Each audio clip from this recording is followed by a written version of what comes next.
Ah, Noël, le meilleur moment de l'année. Ou alors, c'est ce que les jingles voudraient vous faire croire. Mais la dure réalité, c'est qu'au pôle Nord, tout n'est pas rose.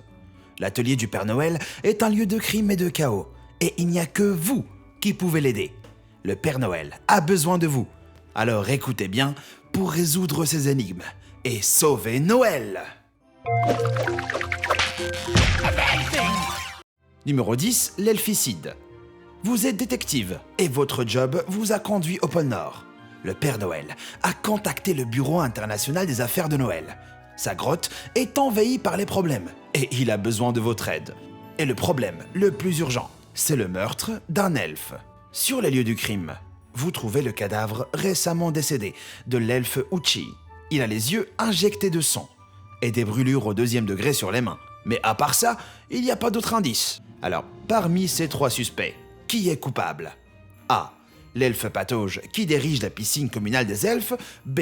L'elfe poignardeur qui fabrique des couteaux de chef pour Noël. Et C. L'elfe ampoulé qui fabrique les lumières de Noël du monde entier.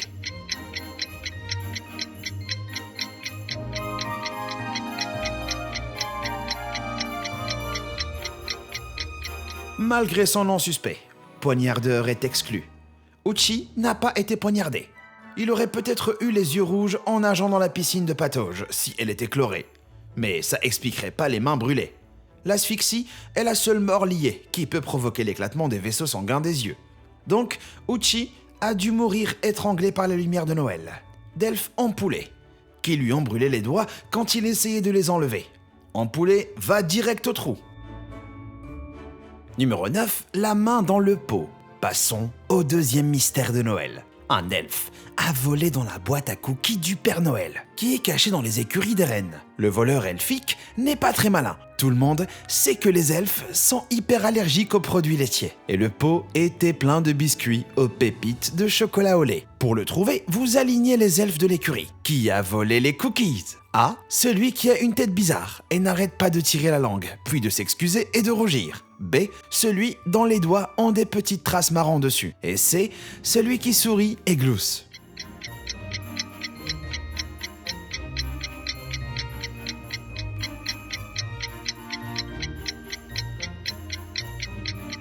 En tant qu'ouvrier dans les écuries de rennes, B a sûrement pelleté. Du fumier de renne. Donc, c'est normal qu'il ait des doigts marrants. Et celui qui rigole, même si un comportement inhabituel comme ça peut être un signe d'allergie chez un humain. C'est un elfe, et les elfes sont joyeux. Et puis, il y a des preuves solides contre A. Sa langue, qui sort malgré lui, est enflée. La langue enflée et le rougissement sont des signes d'une réaction allergique. Ce qui est exactement ce qui lui arrive. L'elfe a volé les cookies. Et son corps ne sera pas la seule chose qui le punira. Allez, qu'on l'emmène! Numéro 8, le renne enivré. Pendant que vous étiez occupé, un des rennes a bu le brandy spécial Noël du Père Noël. En utilisant vos connaissances sur les rennes du Père Noël et leur personnalité, lequel des 3 rennes suspects est celui qui est ivre? A. Le tapageur au nez rouge. B. Celui qui se dandine comme un fou. Et C. Celui qui chante à tue-tête comme un ivrogne à Noël.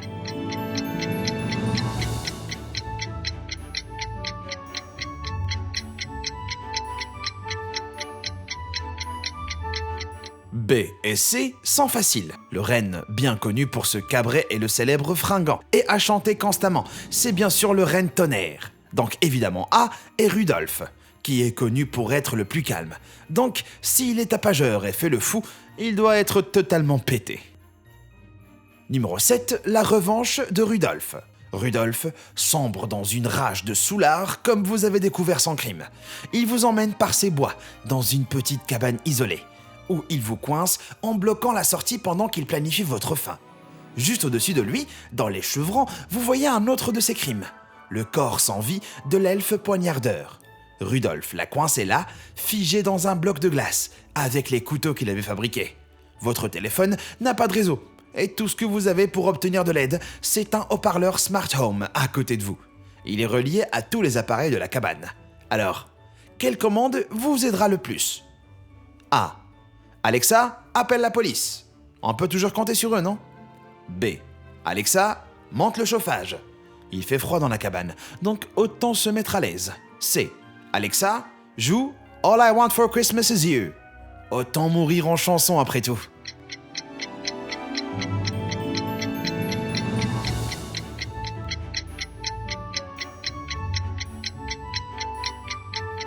Même si écouter Mariah Carey peut en fait être de la torture pour certaines personnes.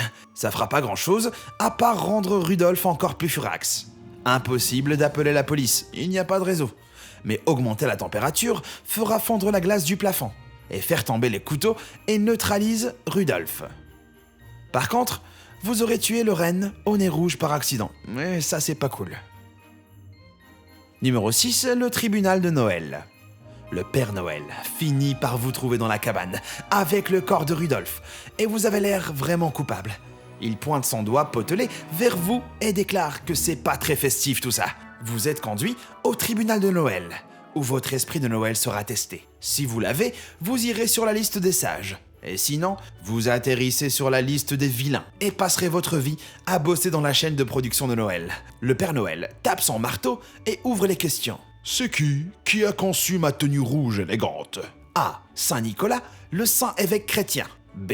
Le service marketing de Coca-Cola. Ou C. Un caricaturiste politique américain. À vous.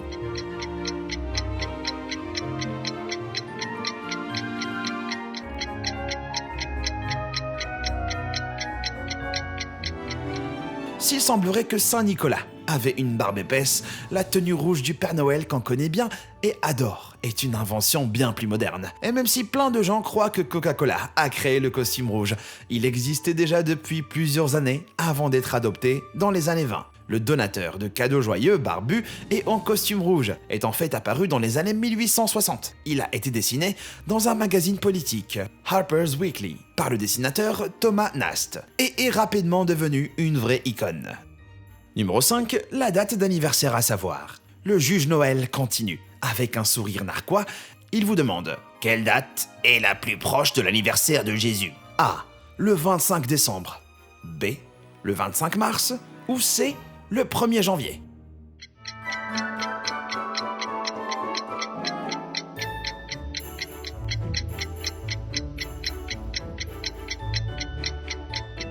Malgré ce que vous pourriez penser, aucune preuve historique ou scriptuaire ne suggère que Jésus est né le 25 décembre. Cette date n'a même pas été célébrée comme Noël avant le 4e siècle de notre ère. On ne pensait pas non plus qu'il était né le jour du Nouvel An. En fait, une étude approfondie de la Bible et des preuves historiques indiquent qu'il y a plus de chances qu'il soit né au printemps. Par exemple, les bergers veillaient sur leurs troupeaux à l'époque, et c'est typique du printemps. D'autres études placent la date en été. Mais dans tous les cas, il est probable que mars soit la réponse la plus proche de la date exacte. Numéro 4, répandre l'amour. Le Père Noël est impressionné par votre savoir, mais il n'est pas convaincu que vous ressentez vraiment l'esprit de Noël. Il hurle « Pour prouver que vous êtes fan de Noël, prouvez que vous savez comment répandre la joie de Noël. » Quelle est la meilleure façon de procéder? A. Danser allègrement. B. Dire 5 fois « Je vous salue Marie ». C. Chanter fort pour que tout le monde vous entende.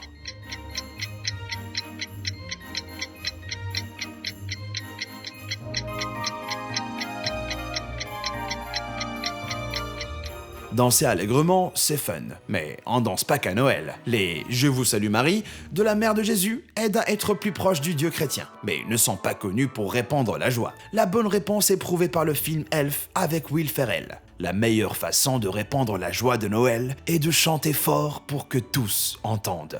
Numéro 3, la ferme du Père Noël. Ravi par votre chant, le Père Noël passe à l'étape suivante de votre procès. Il vous emmène dans sa ferme couverte de neige et vous tend une pierre avec les lettres V, I et avec un autre I gravé dessus. Il vous dit de placer la pierre dans le jardin, à l'endroit qui correspond à la signification des lettres de la pierre. Le Père Noël fredonne une chanson de Noël, mais vous ne vous souvenez pas très bien de son nom. Alors, où est-ce que vous mettez la pierre? A. L'arbre fruitier avec un oiseau gris aux ailes rayées.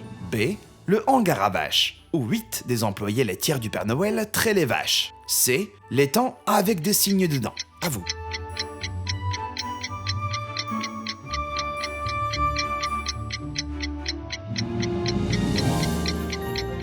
Si vous avez été assez futé pour résoudre ça, félicitations. Vous êtes un vrai génie de Noël.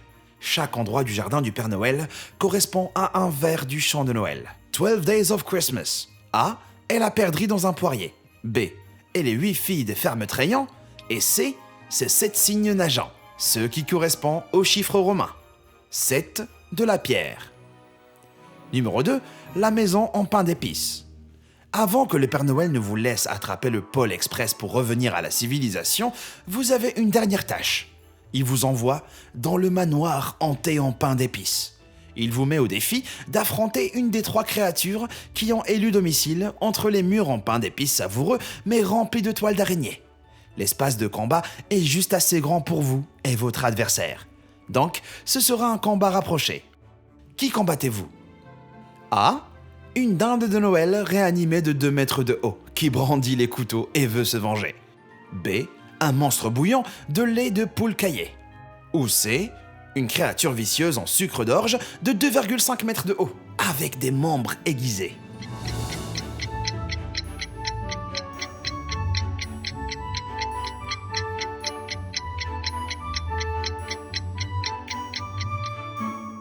Cette énorme dinde et ses couteaux, c'est un gros défi. Et vous non plus, vous seriez pas furieux si quelqu'un vous arrachait les plumes et vous faisait cuire? Avec son désir de vengeance et son volume, vos chances sont minces. Et la créature en sucre d'orge est un adversaire mortel.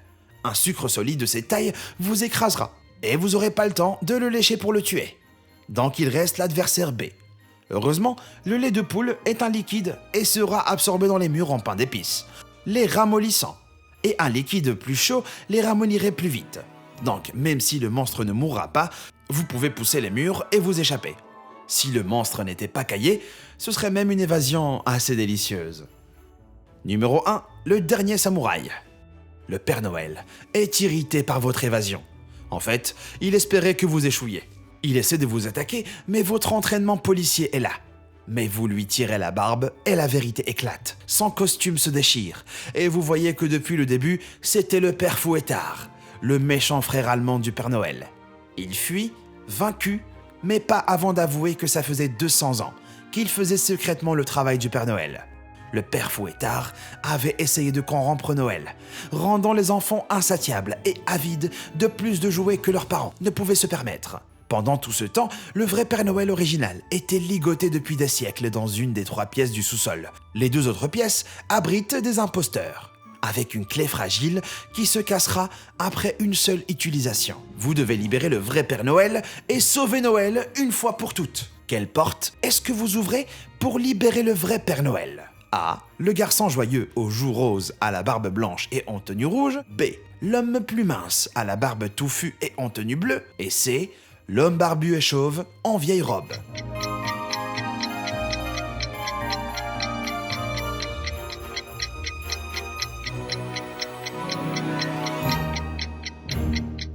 Si vous avez fait attention, vous savez que le Père Noël A est le redesign du personnage du 19e siècle.